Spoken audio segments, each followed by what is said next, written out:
Athlete Mindset podcast community. Super excited to have the first ever, and hopefully not the last, panel for y'all today. This is not just one guest, but I got 4 of you all, if I can count 4, not including myself. So I'm super, super excited. We are doing this in honor of Mental Health Awareness Month 2025. This year's theme is Turn Awareness into Action, which is what we're doing. We put this together. Lucas, this is his brainchild. We had a one-on-one podcast interview, and he's like, you know what? Let's gather some of my peeps and let's have a full-on panel. So Lucas, thanks for that. Yeah, these are all people that I know and love, so I'm actually excited. Me too. It's like family. It's family. So we're going to have a really nice conversation. Let me just start with setting the tone a little bit for our talk today. Mental wellness plays a critical role in basketball, influencing athletes' performance, focus, and overall career longevity across all levels of play. In collegiate sports, about 30% of student athletes report feeling overwhelmed, with many hesitant to seek help due to stigma. In the NBA, nearly 40% of players experience anxiety or depression symptoms during their careers, but only a small percentage access professional support.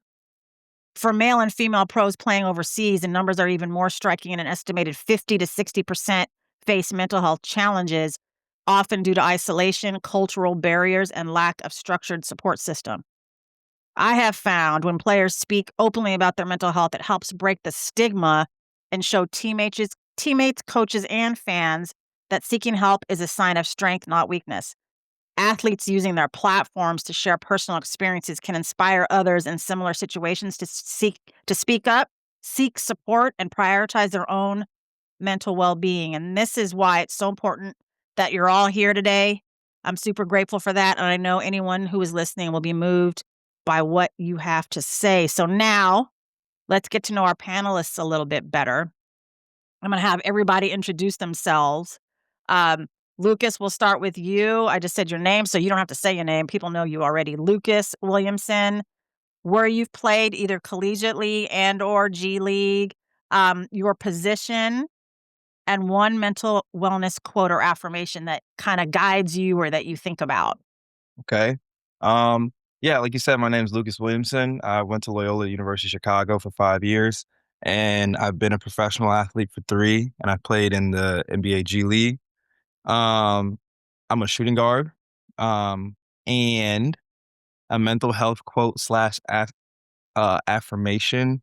I would just say, um, there's, you as athletes, we work on your body so much, and we work on basketball skills, but working on your mental is just as important, if not more important than the other 2. So you have mind, body, and spirit. And I believe in working on all 3.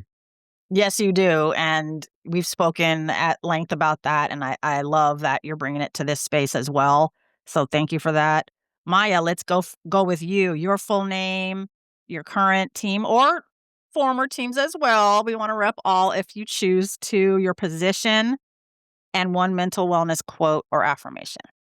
I'm Maya Chandler. I played 3 years at Loyola, 1 year at SMU, and then I just finished up my 5th year at Miami, Ohio in Oxford. I'm a shooting guard, kind of like combo guard. And my affirmation, probably just honestly, it's cliche, but it's 90% mental. So it's as important as important, if not more important than anything, because you can have all the skills in the world, but if you don't have the mental stability or guts to, actually do it, then it doesn't mean anything. I appreciate it. We have a theme here going. Love it. So thank you for that. Aher, you're up. Your full name, school, team, position, and one mental wellness quote or affirmation. My name is Aher Uguak. I played 5 years at Loyola Chicago with my guy Lucas here, and I'm a small forward, and I'm currently playing. This is my 3rd year overseas with the same team in Germany, the basketball Bundesliga league, and it's yeah. So my my affirmation would kind of I would say let go, let God. I think as athletes and even as people, we kind of our biggest enemy is usually ourselves. And I've come to learn that. And I just think letting go and freeing yourself up is just the best thing you can do. And to move forward, you know, it might not be positive, it could be negative, but at least you're moving forward. So I think letting go, letting God is my affirmation. Hair, I love it. I love it. I see why you and Lucas are close. You guys are like brothers. So like you guys have like a similar approach, belief, stance. So that's I love it. Just love, love, love it. Anaya, you're up. You know the drill. Name, team, or school. You got three, I know. Position and one mental wellness quote or affirmation you'd like to share with the people. Okay, my name is Anaya Peoples. I started my collegiate career at Notre Dame, and I played there for 3 years, and then I transferred to DePaul, in Chicago for my last 2 years, because of the COVID year. And then I just finished my first professional season in Portugal with the team called Barcelos. Not sure where I'll be next, but that's who I just finished with. And I am a point guard slash combo guard. I try to stay away from the post positions, but somehow I get there too. And then one quote I really like is "You are what you believe yourself to be," because I feel like, especially in our profession, a lot of media fans or coaches try to tell you what you can and can't do, but at the end of the day, you know, you can do whatever you put your mind to, and you are what you say you are. So. I love it. Appreciate that a lot. I know people are gonna, especially the young ones coming up, are gonna want to hear that. So thank you so much for that. Let's dive into the discussion. Okay, Maya, let's start with you. What's something you struggled with mentally that people didn't see on the surface? Um, I think I was like in my younger years playing, I was very hard on myself. Mm. Um, I didn't really share a lot. I just had very high expectations for myself, and if I didn't perform, I let it send me into like a spiral. Like I was like a roller coaster, very up and down. That's like a relatable thing for a lot of freshmen, sophomores. Um, yeah, so I struggled with that, and I didn't really talk to anybody. I think like as I got older, I realized that I need to like reality check myself, and that like having that reality check, like, hey, basketball is not your entire life, and it's not your life. You have such a longer life than basketball. Like that kept me, able to be more consistent, like emotionally. Yeah. Thank you for that. You're speaking about athlete identity. You're more than your sport, that whole thing, and like being having a little bit more kindness and compassion for yourself. So I really appreciate that because I know there's a lot of people out there who experience the same thing. So thank you for that. Anaya, is there talk about mental health in your locker room or with teammates? I've definitely been on both ends of the spectrum with this. Early in my career, where mental health wasn't a big discussion at all, especially for athletes, really not at all, and it affected locker rooms. It affected play on the court. Affected relationship with coaches because you could see people just keeping what they had going on inside and not sharing it. Scared that it'd be used against them from coaches, not being able to play as much. You know, losing that trust from your teammates or getting out to the media in general. So I've been on the end where it was not talked about at all, and it put a strain on the whole team. And then early or later in my career, it was actually used as a recruiting pitch where it's like our coach here, he stresses mental health days. He offers them. If you have a problem, he's going to give it to you, and he's going to no questions asked. It was resources just everywhere you looked, from the locker rooms, on the doors, to the bathrooms, resources about mental health and therapists, sports psychologists, to teammates, like, even if it's in a joking way, but still, checking up on them, like, "Hey, I know you said that earlier, but how are you actually doing? Like, are you okay?" And just being able to have that open communication with each other, it was seen a lot more towards the later end of my career in my locker room, and I will say that team was much closer, than the other teams in the past, so it has become more of a discussion. Now I think the resources with the discussion are more, prevalent, so yeah, it's growing. Thank you for that. I love the sort of evolution and sort of how it's kind of progressed, and that it's part of the culture. And so that conversation is just like any other conversation, like maybe about strength and conditioning or drilling in general. So that's awesome. Thank you for that. Aher, was there a time the pressure got to you? And if so, how did you cope? Yeah, I would say in my early years in college at Loyola, my first year was a year after they went to the Final Four, and I was kind of had pressure to come in and kind of be a starter and be a guy that's depended on right away. And I didn't realize how big of a task that was until it actually got to the first game. I wish I kind of realized it earlier. I was still very young and naive, and yeah, the pressure definitely built up over time in the games, and I struggled early, and it definitely got to me. And I think overcoming it was just kind of slowing down and realizing at the end of the day it's just basketball. I was just putting all these other pressures on it and things that didn't even matter, worrying about because it was a kind of a new spotlight for me as well, just being in that aspect. And I just think slowing things down and just remembering that you're here to play basketball and it's just that's it and it's that simple. And just kind of going back to the basics and the simple things and trying to be a good teammate or doing the little things and just realize, yeah, like I said before, just have it, find joy within the game and just playing basketball again. And that kind of helped me get over it and realizing that, it'll take time to grow from it. And it did at the end of the day and it worked out for me. So, yeah. Thank you so much. I think you said a lot of important things, but one stands out to me that you were young. We asked a Yeah. lot of these players who are young people, young humans who only have a level of life experience that is that, right? Like your brains aren't fully developed. You don't know how to like fully engage with the moment, but the moment will teach you how to do For that. sure. But Yeah. I Yeah. but right, but I think you guys are so young. And so I think that's so important to remember and be reminded of. Yeah. Um Lucas, do you think there's still a stigma around athletes asking for help when it comes to their mental health or wellness? Um, I think there's still a stigma. I think that stigma is being broken down because I mean, at the end of the day, especially when you get to the professional level, like you see that if you take care of your mental, you're able to perform better. Mm, And when teams and organizations realize that, that's ultimately all they want to do at the end of the day is get the most out of their athletes.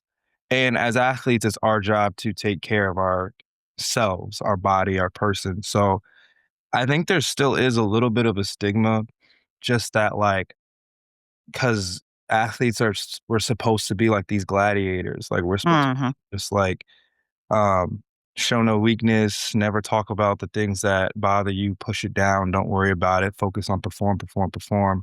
And that's counterproductive. So you still got like some old heads that'll think that way. Um, but I think like people that have like gone to therapy or like seen the benefits of it, they realize that it's important. And I know a lot of colleges now have team psychologists.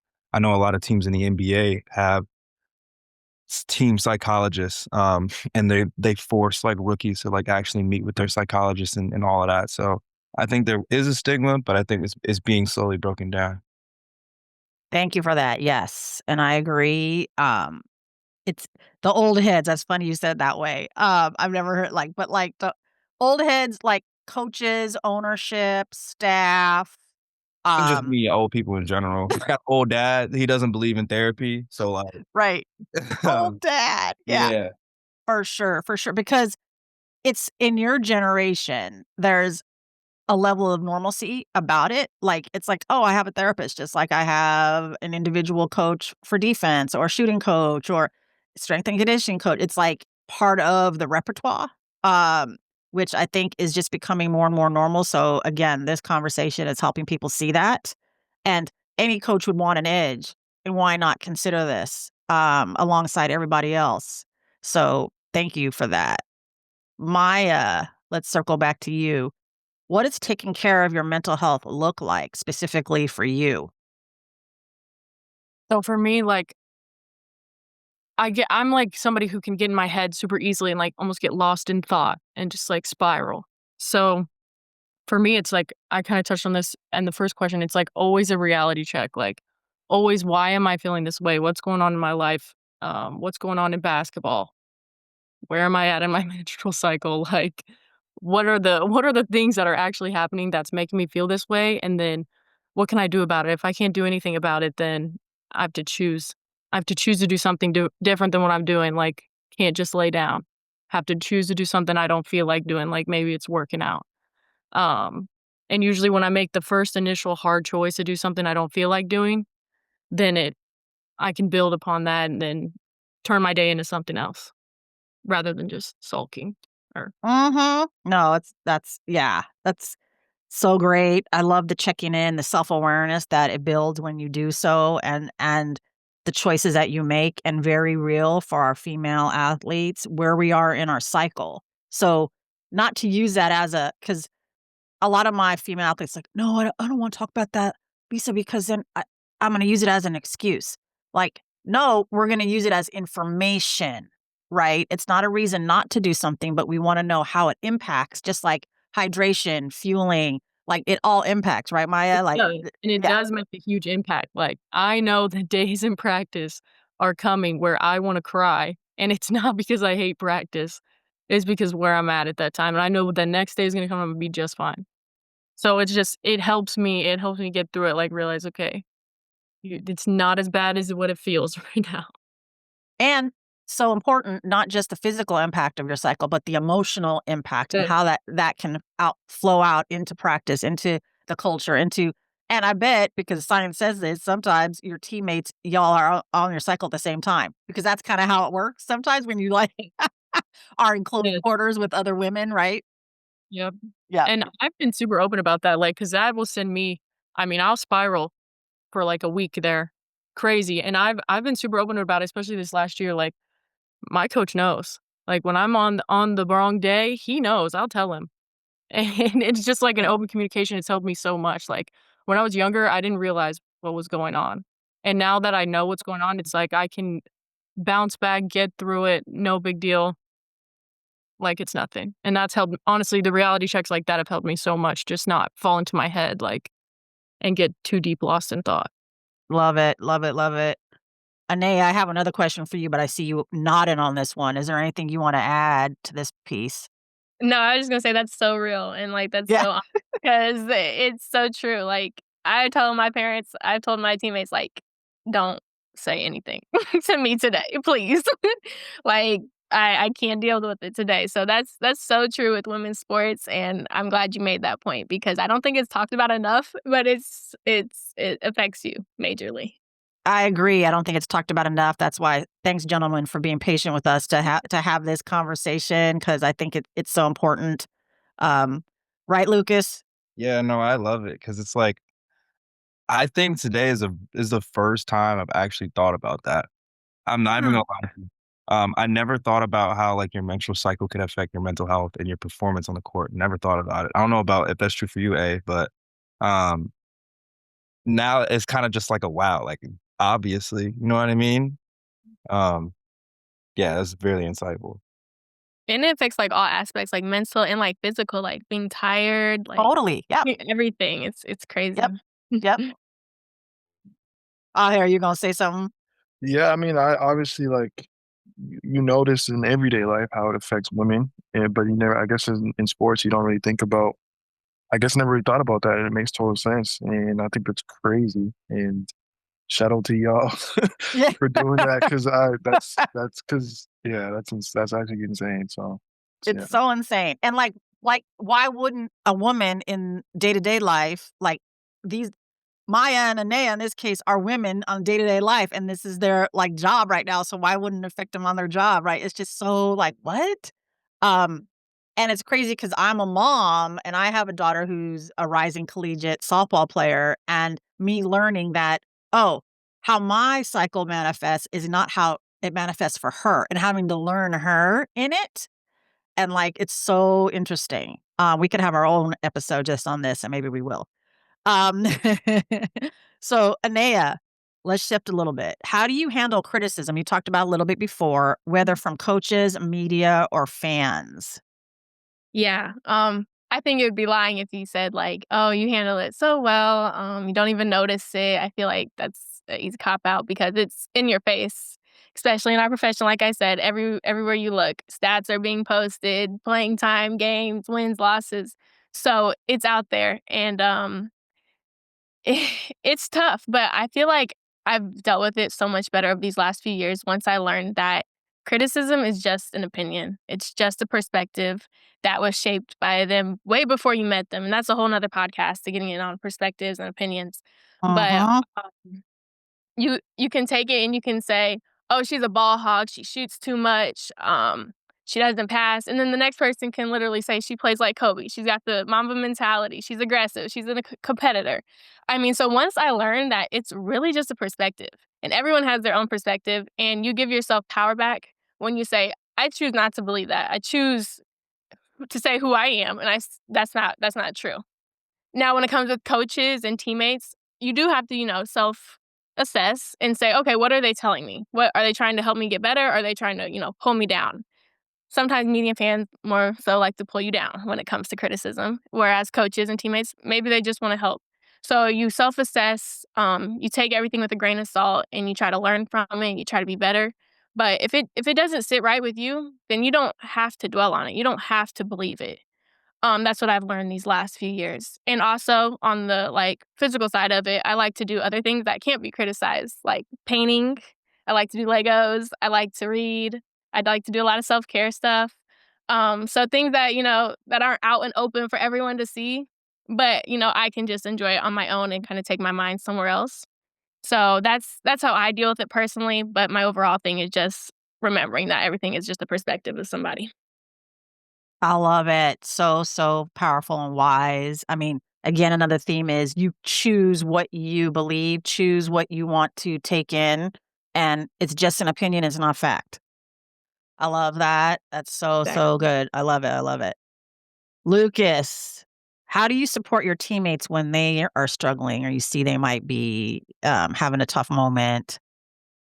Yeah, I think especially like throughout my career, I've been in a lot of leadership positions, and especially when you have experience of a going through your own struggle, and b being able to like relate and communicate with people, you kind of have it kind of gives you to be a little bit more authentic, and when you're like relating and communicating to others. So one of the biggest things that I always said was I felt like, and A, you can critique me if I'm not being right.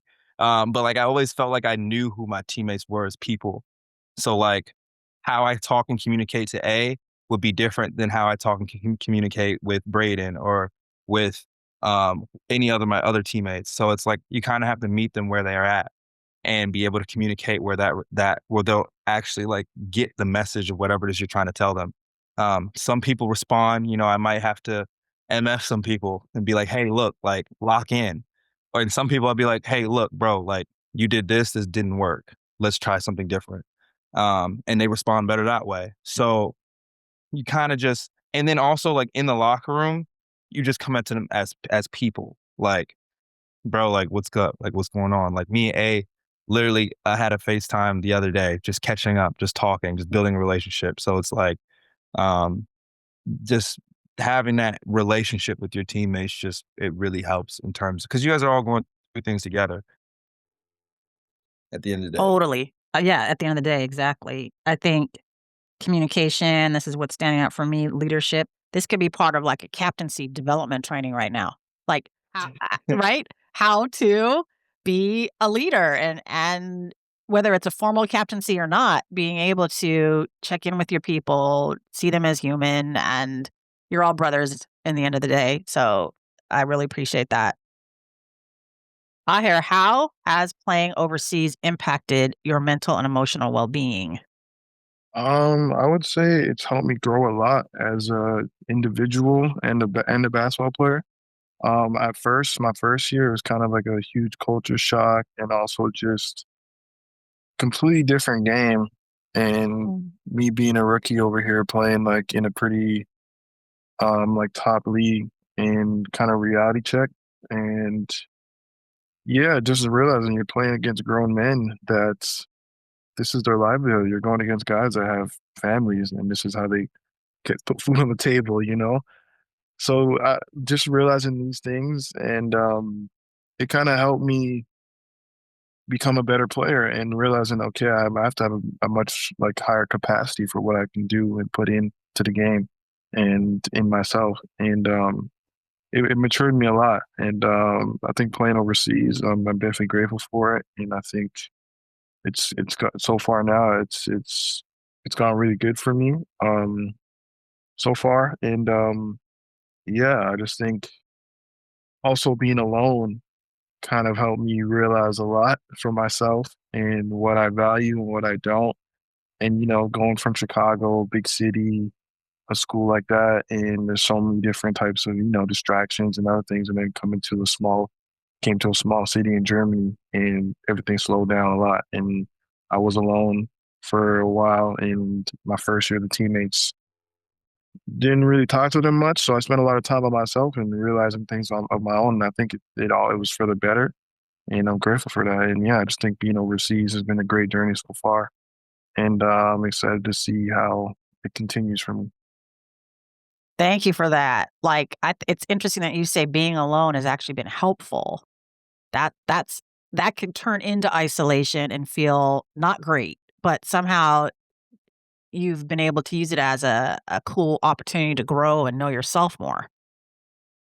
For sure, yeah. I just think you just kind of start to realize what matters and what doesn't to you, and obviously there's different takes on how people, spend their time alone, and I think that's just what worked for me to this point. Yep, different takes for sure. So, are you fluent in German? No, I mean, our team is like they're almost all English. Like it's Interesting. half foreigners, half Germans, and the coach speaks English. I mean, the German guys speak German, but everyone speaks English around. So I haven't had the need to learn it, but obviously I've been here 3 years now, and I pick up on some words For sure. and For things sure. sound familiar. So yeah, How has it been for you off the court as a human being in this town and being in Germany? How has that been? well, I think it's been good so far. Okay. The club has been pretty supportive, and I've got to know some good teammates over the years, and I have become great friends. And I think, and also found a good balance of the basketball life and the social life. And I think at first it was definitely like a lot to take in, just being in this new, completely different world, and Mhm. kind of adjusted to it. I think pretty good, and yeah, I think it's been good for me for sure.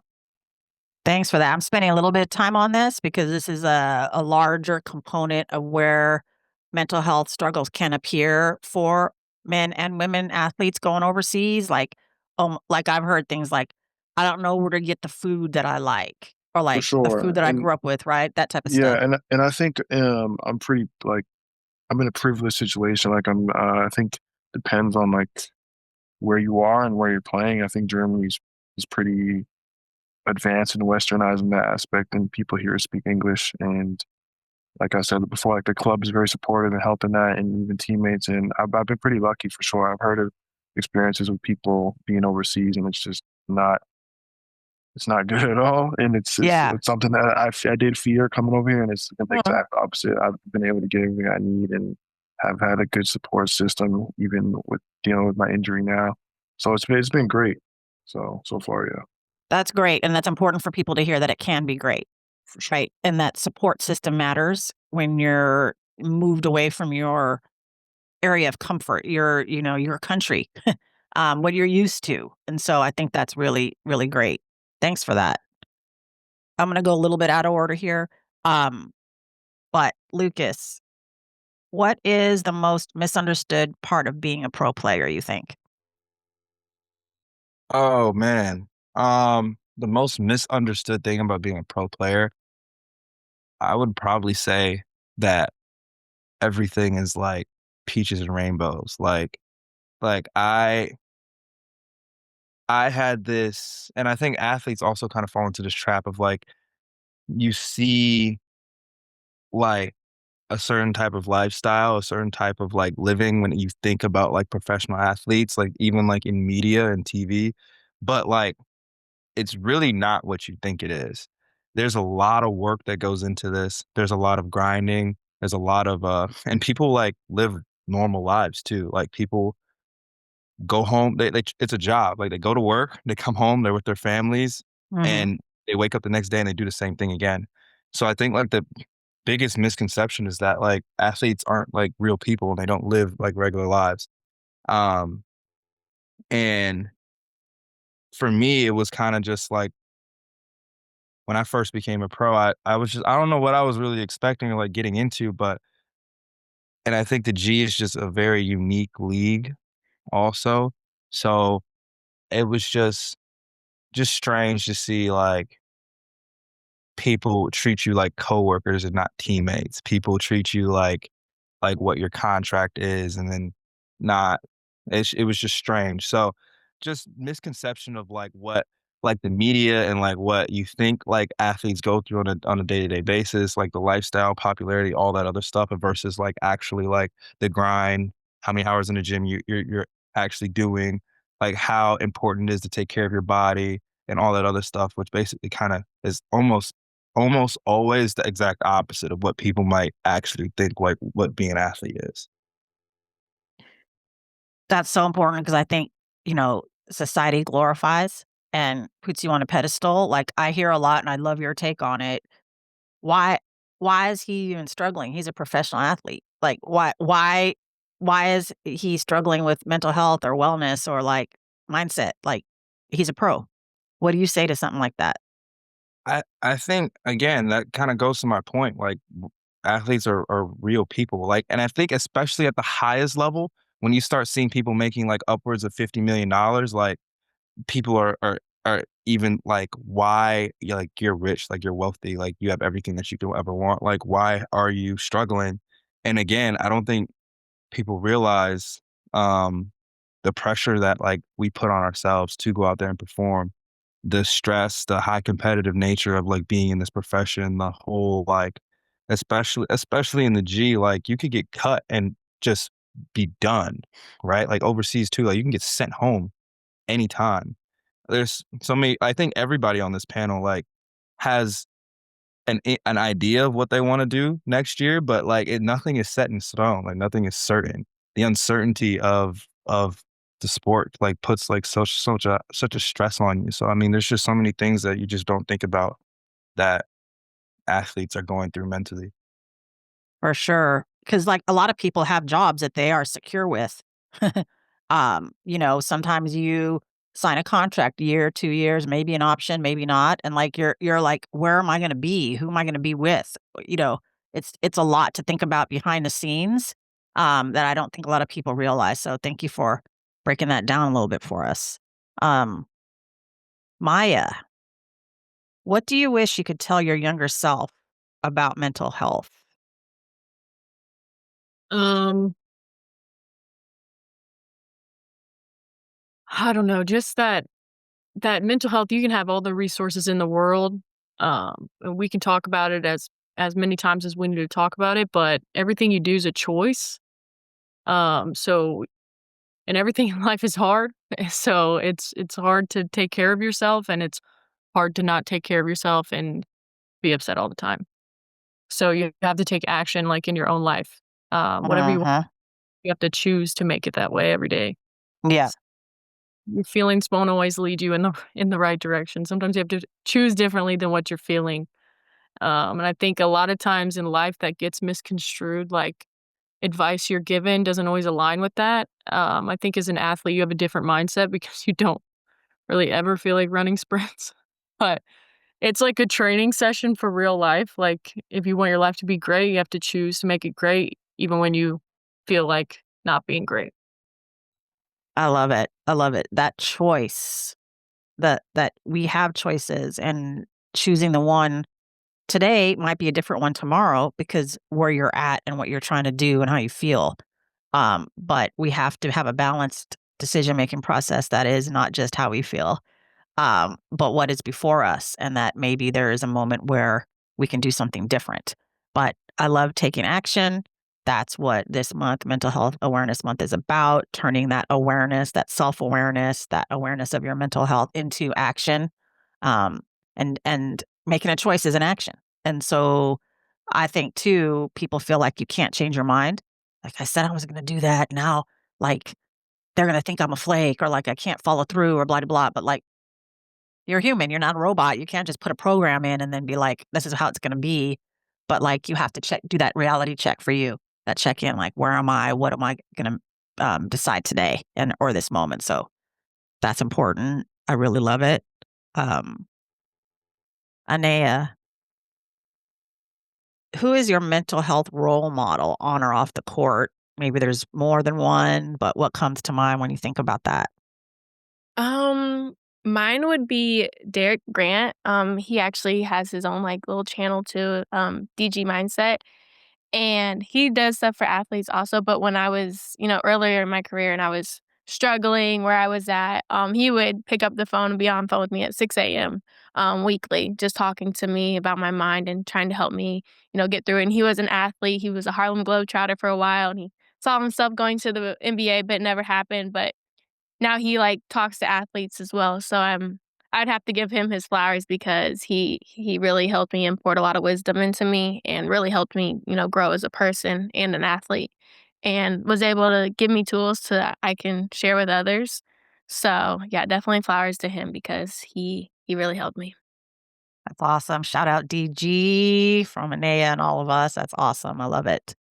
I hear one thing that you do that instantly calms you down if you're feeling stressed on the court, in the locker room, in life. One thing that you do that you have found is really effective, like, in the moment. I would just say like letting go and embracing the uncertainty. And I think as the athletes and even people, we just always kind of know what's going to happen next and how and just be in control of things. And a lot of times, there's so many things that don't go your way and you can't control. But the best thing you can do is just trust in your work and what you've done to get to that point in that moment and be okay with the result. And I think that's something that I struggled with early in my career, and I think now I've gotten a pretty good grasp on that and being okay with the failures and just embracing all that and knowing that it's part of the journey. And I think that's important to especially when you're in these type of moments that you need to be calmed down and we all get anxious. It happens. Mhm, And mhm. I just think, yeah, embracing that uncertainty and just truly letting go and being okay with whatever results because there's a reason why you're here in that moment. So just try to trust in yourself and do the best you can in that moment. So yeah. Love it. Reminding yourself to let go, to trust, to be grateful for the opportunity. All that's really great. When you say that too, the brain calms down too. And so then your mind and your body follow. So that's really, really important. Making that choice again to choose gratitude, to choose calmness over the anxiety. So all that's great. You guys know each other. You guys are family. Lucas brought y'all together. I'm going to give you all um, the mic here at the end. One thing that maybe I didn't ask or that like you're inspired by each other here that you want to say, just a few minutes each. Anything about like what it means for you to be on this panel today, what anyone here means to you, anything that you'd want to impart on any of the listeners, just last words. Um, Anyone can start.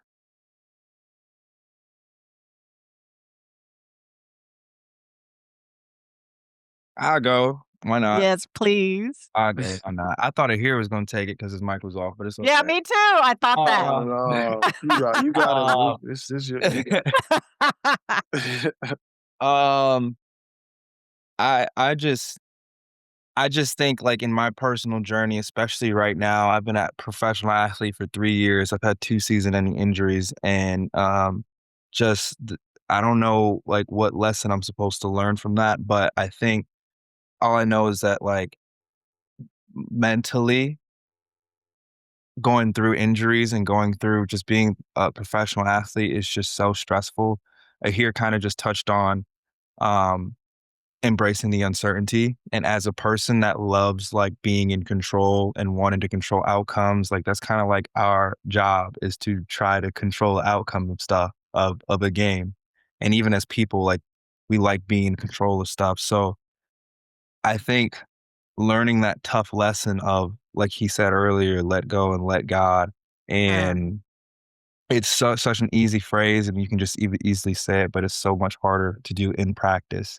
So mental health is something that I'm being forced to learn. It's not even something that I want to learn. It's something that I need to Mm. be forced to learn.